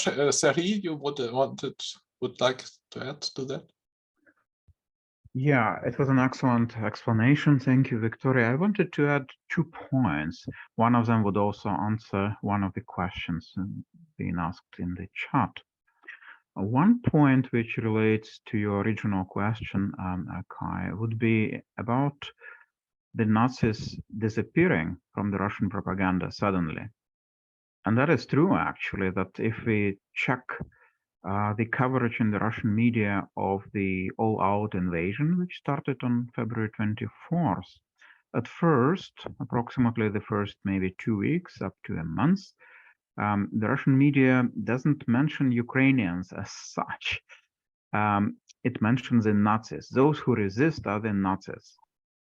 And that is because in Mr. Putin's ideological scheme, Ukrainians and Russians constitute the same people, right? So Ukrainians cannot possibly be fighting against the Russian invaders. It is then the Nazis. But that doesn't last for too long. And it actually disappears after about a month to be replaced by the nationalists. So that it is not Ukrainians, but only the nationalists who resist the Russian invasion. And that lasts for quite a while, for several months.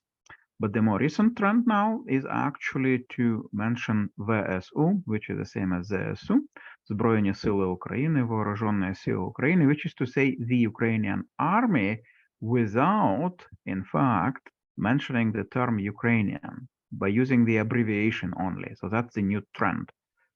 So there is some group which resists Mr. Putin's invasion, but it doesn't have a full name. It only has the abbreviation. So that indicates very clearly the failure of the Russian propaganda and the understanding in the Russian circles, government circles, that the propaganda needed to be adjusted. Otherwise, it wouldn't work on the Russian domestic audience. And eventually, of course, the longer the war goes on, the more difficult it would become for Mr. Putin to work with his domestic audience. And to answer the question about the impact of Russian propaganda in Ukraine and in the Donbass, it is a complex question.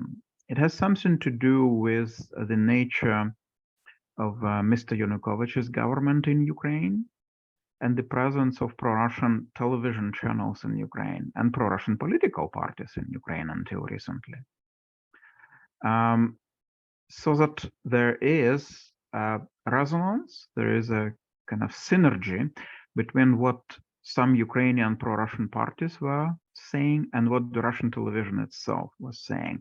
And here I have to stress that it is really the television audience, the older audience and the audience which is accustomed to receive the news from television, which was a Soviet habit. That was primarily influenced by watching the Russian television channels. But the reach of the pro-Russian Ukrainian parties was larger. And it was more of a modern project, which involved various internet scenarios and various ways of mobilizing supporters, not just paying them, right? It would be too simple to explain the influence of those parties by saying that they have been paying Titushki to do the work. There was more than that, right? Otherwise, there wouldn't have been such a long period of their domination and political struggle.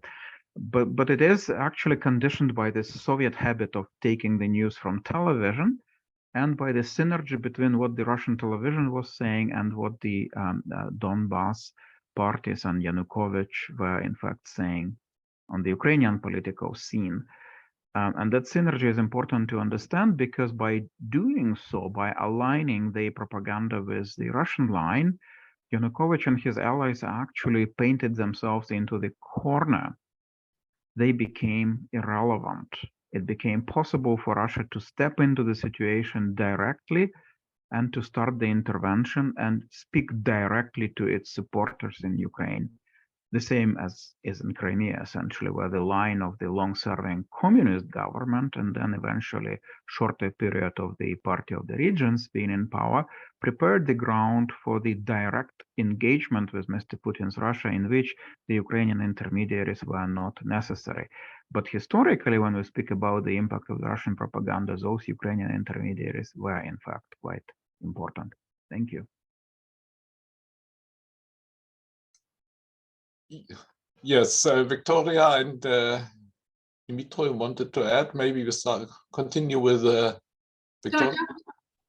Я хотіла просто підтримати пана Сергія, тому що він дуже цікаву тезу сказав про зміну риторики російської дезінформації і про необхідність її змінювати відповідно до реального стану настроїв українського суспільства. Наприклад, на початку окупації Харківської області і Херсонської області з боку російської влади і представників російської влади звучали заяви пізніше про те, що насправді українську мову там ніхто не буде забороняти, але будуть вводити нову специфічну українську мову.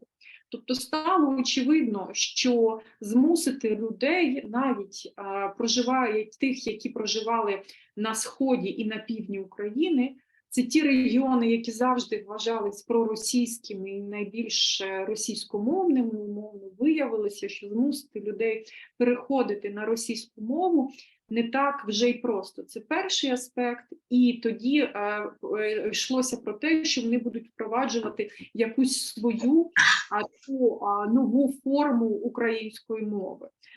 Тобто це говорить про те, що вони були змушені піти на цей крок, адже стало зрозуміло, що населення важко переломити. Це перший аспект, перший аргумент. А другий аргумент – це те, що насправді Путіну стало складно пояснювати своєї аудиторії росіянам, що вони роблять в Україні. Якщо вони заходять на територію, де є, вже беруть якісь села і відбувається окупація, і там нібито вже є народ, який вони планують інтегрувати в російське суспільство, то для чого там чинити якісь тиски і репресії? І ось тут важко пояснити це своєму населенню, адже в публічній риториці Кремля звучить те, що вони не є окупантами, вони є визволителями.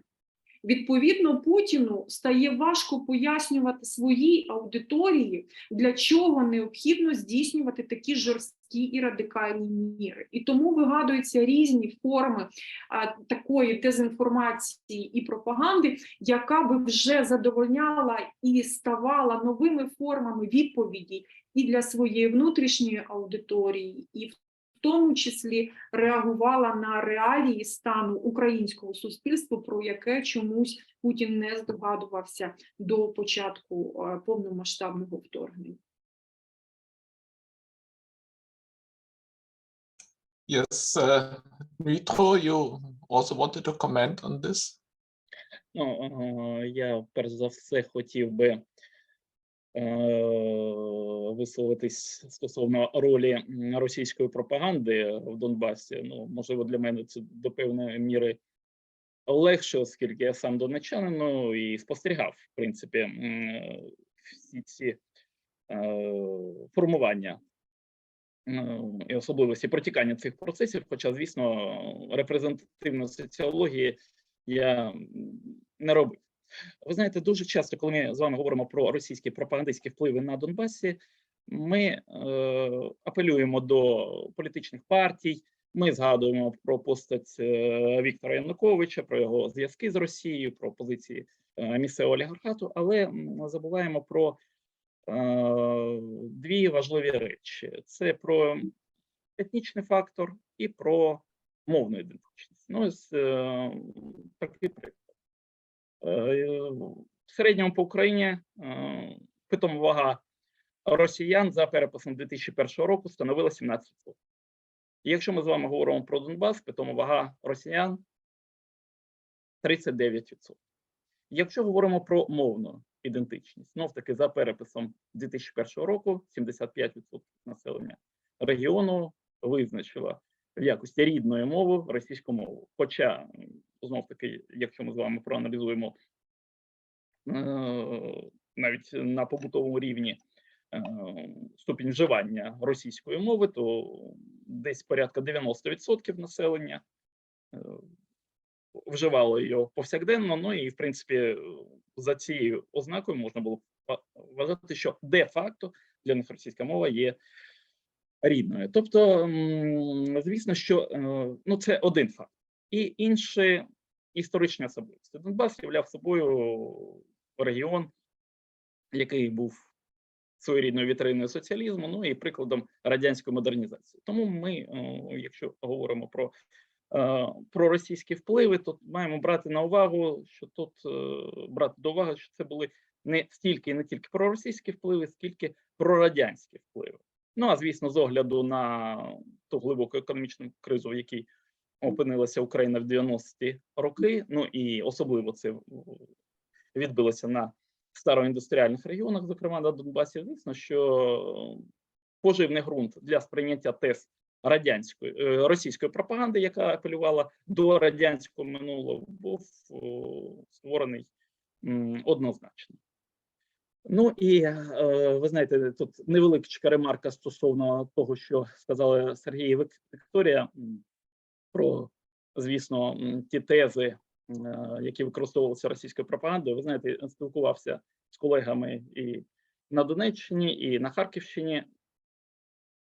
Однозначно всі фіксували після подій лютого 2024 року зростання рівня вживання української мови навіть тими, хто раніше вживав російську мову в побуті. Ну і, звісно, появу тих настроїв, ну, сподіваюсь, коли-небудь це теж стане предметом соціології, коли висловлювалося щире здивування, яким чином йде визволення цих регіонів, якщо в першу чергу страждає внаслідок воєнних дій якраз російськомовно, ну і апріорі, здавалось би, лояльне до тез російської пропаганди населення. Ось цей чинник залучення до бойових дій, ситуація, коли населення цих регіонів опинилося в епіцентрі бойових дій, ну, воно, звісно, суттєво вплинуло на зміну ідентичностей, ну і політичних лояльностей, навіть в тих випадках, якщо раніше там рівень проросійських симпатій був більше середнього, ніж по Україні.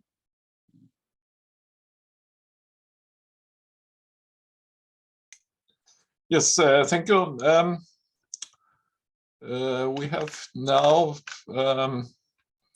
another question in the two other questions in the chat. One, I think Shahid already tried to answer a little bit to that, but I think there's a question by Donald O'Sullivan, and I think I would like to raise that question two, and also I had also in my list of questions a rather similar question, because therefore I would like to maybe we can discuss that also now a little bit. This is or I can read it. He asked for if this Russian borrowing of Nazi tropes such as Umvolkung of Ukrainians, as outlined in the RIA Novosti article by T. Sergeytsev in April, and in later articles advocating the erasing of Ukrainian history. Is this adoption of ethnic cultural formulas a new radical departure, or can we trace that back to previous attempts in recent history? So the question is, do we have a radicalization in this Russian plans, discourse, public discourse during the war, or facing this stiff Ukrainian resistance, or is that something, as I think Serhi has suggested already in an answer, if that is something that we have already in 2014? I think that my own question regarding this issue was, is I think as I understand also the Soviet discourse, there is on Ukrainians, there is I mean, the Ukrainians, as Ukrainians were in a way accepted as long as they did not question or make problems with regard to the belonging to Soviet order and belonging to the Soviet Union. And that is something, and now we have a discourse where many believe that it has a kind of genocidal character with regard to Ukrainians. And yes, do you also see such a shift, or and when this shift started, and what are the reasons for that?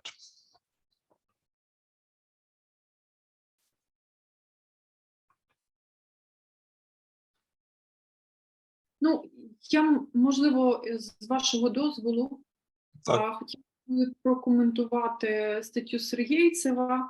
Напевно, це та стаття, яка шокувала всіх і визвала таку бурну дискусію про те, що потрібно зробити, в принципі, з Україною. І ця стаття є прикладом заклику, до речі, до геноциду, тому що вона є фактично такою програмою у певній мірі, яку намагалась реалізовувати Росія. Тому що, знову ж таки, дійсно форма денацифікації в цій статті описується максимально агресивно і виглядає як така потужна загроза.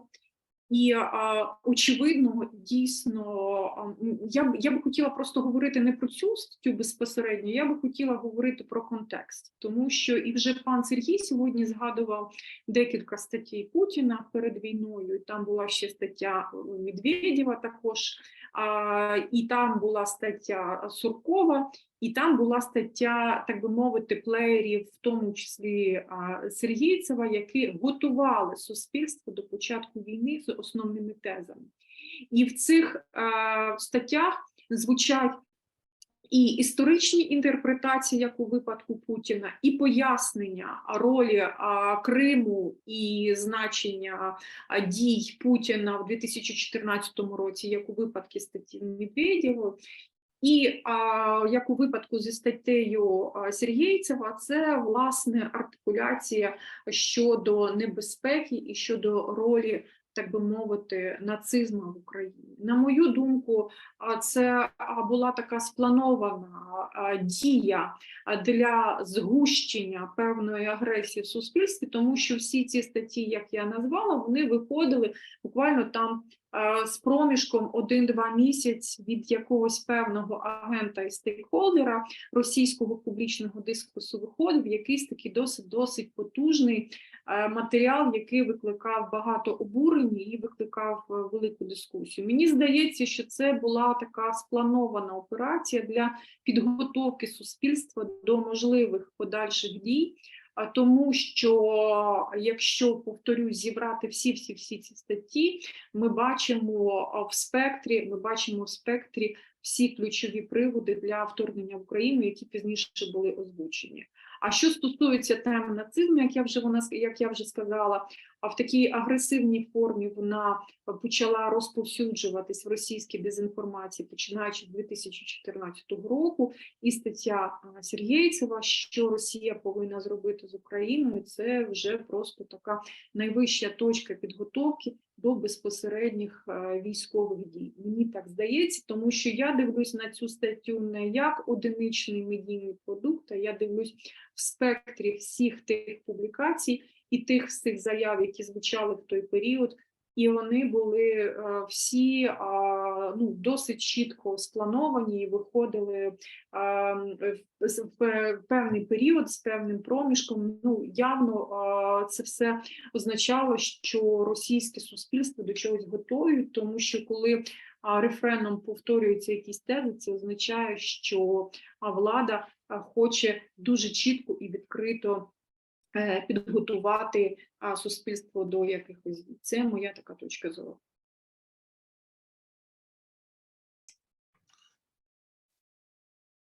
Yes, Dmytro, you wanted to comment on this also? Невеликий коментар. Я думаю, що цю статтю слід розглядати в контексті закладеної ще в 2021 році, після публікації Путіним статті про історичну єдність росіян і українців, як прояв продовження цієї тенденції. З огляду на те, що, наскільки я знаю, стаття Путіна була запропонована і розіслана по посольствах іноземних держав, вона визначала такий концептуальний підхід до визначення ролі і місця України в сучасному світі. І я думаю, що пан Сергєєцев не був тут оригінальним. Він, по суті, продовжив той тренд, який був закладений раніше президентом Російської Федерації. Да, я просто тут одну ремарку додам, що це був просто один елемент системи інформування перед війною, яка, я думаю, була розроблена,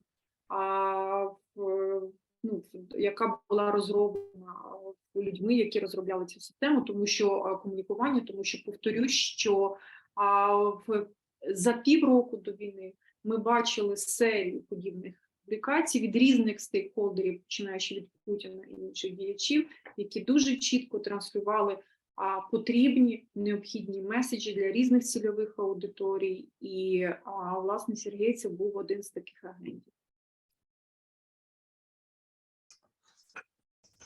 Yes, thank you. I think there's one more question. I think that will probably be our last question on our discussion today, and that is a question on the presence of Ukrainian information in the first weeks of the war and afterwards, points at a thorough preparation on the Ukrainian side. I wonder why they didn't use this kind of information campaigns before the war, or did I just miss something? It's like my question. It's a question from Martin Sauerbrei Almazin. Yes, Serhi? Thank you for that question. Very quickly, because I'm conscious of the time, our seminar is about to end, but I think you mean in the Western media space, right? And if this is what you mean, then that was the strategy designed by Ukraine and the Western allies supporting Ukraine before the start of the war in order to deny the information space to Putin's Russia. That's the kind of strategy pursued consciously, and it was planned this way, and it continued into the early period of the war, and then it was reinforced during some subsequent stages of the war as well, in realizing full well that that is a hybrid conflict in which information war constitutes an important dimension. The West specifically wanted to deny Mr. Putin an opportunity to impose his understanding on the war. So there was the information blitz shortly before the start of the war, and then during the early stage of the war in particular. Yes, Victoria, please. Я тільки коротко доповню, що ця стратегія, про яку зараз згадав пан Сергій, ми називаємо в своєму внутрішньому колі як One Voice Policy, а коли всі мають союзники промовляти одним голосом і промовляти одні думки. Насправді ця стратегія є дуже ефективна, і від початку війни, як я вже сказала, і громадянське суспільство, організації, які займаються медіа, і державні організації, такі як Центр стратегічних комунікацій, Центр стратегічних комунікацій при Раді безпеки України, РНБО України, при МЗС України, всі ці центри, ну, дійсно, і при вже військових структурах, всі ці комунікаційні організації насправді мають єдиний зв'язок і обмінюються інформацією про поточні загрози, думають про те, як реагувати. І насправді дійсно ця політика єдиного голосу, вона стала дуже ефективною, і не тільки тому, що вона спрацювала для внутрішньої української аудиторії, але й також тому, що всі союзники її підтримали. І я бачу тут продовження питання, чому ця тактика не була застосована до війни, наскільки, ну, так, і мені здається, тому що до останнього моменту ніхто не вірив, що ця війна настане.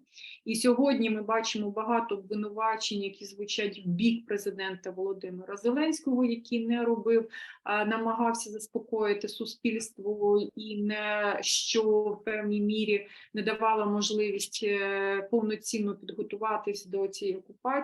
На мою точку зору, ніхто до кінця не вірив, що дії російської влади будуть настільки агресивними, і все ж таки всі намагались діяти в контексті попередньої парадигми комунікаційної, яка, на жаль, як сьогодні вже також зазначалось, була не завжди була ефективною, а, м'яко кажучи, іноді певні демократичні підходи щодо діалогу, щодо спроби пояснення якихось дій, вони лише грали на руку ворогу, і, на жаль, такої чіткої, принципової, єдиної категоричної позиції і в комунікаційному сенсі, і в політичному ми не мали.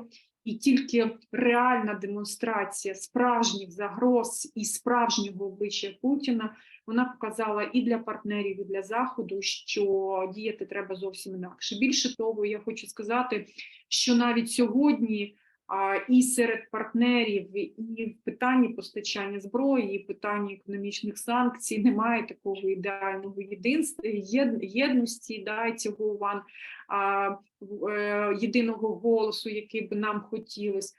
Тому що, ну, є багато причин, чому, да, але найголовніше це те, що я, на мою думку, я переконана, що до останнього всі сподівались, ну, на якісь більш раціональні підходи Путіна, яких не сталося. Yes, thank you very much for this. Yes, Mitro, would you like to comment on this? A short remark. We are nearing out the end of our. Я б хотів би додати, ви знаєте, відповідаючи на це питання, ми маємо взяти до уваги, що розуміється під поняттям війна. Справа в тому, що для західного суспільства, для західноєвропейського суспільства, не взагалі, для світу, ця війна асоціюється з подіями лютого, які почалися в лютому 2022 року. Так само, як і для значної частини українського суспільства. Хоча, по суті, за усіма своїми ознаками, ну і за кількістю втрат, і за масштабами руйнувань, і за наявністю мільйонів переселенців і біженців, події, які почалися в 2014 році на сході України, вони підпадали під категорію війни. Але тоді, очевидно, бракувало усвідомлення того, що ми з вами маємо справу із війною, в якій, звісно, має застосовуватися інформаційні технології в широкомасштабних масштабах. Тобто це була забута для європейської спільноти війна, яка не давала можливості розгорнути такі масштабні інформаційні кампанії. Якщо ми з вами говоримо про події, що почалися в 2022 році, я думаю, що вони були проявом усвідомлення не просто загроз, а екзистенційних загроз не лише для українського суспільства, але й для Європи, яка зрозуміла, що вона стоїть на порозі тектонічних зламів і змін. Очевидно, це була головна причина того, чому ось такий сплеск уваги до цієї війни розпочався, і ми спостерігаємо з лютого 2022 року. Yes, thank you very much. I think that was also an important addition to this this last question. Yes, I think thank you very much. I think we are now at the end of have reached the end of our seminar. I thank all of the panelists for their important, clear, and very concise presentations and answers to the questions, and also the audience for the questions. Yes, let's hope that this war will end with the Ukrainian victory soon, and that we will be able to discuss more positive things in the future. Thank you very much.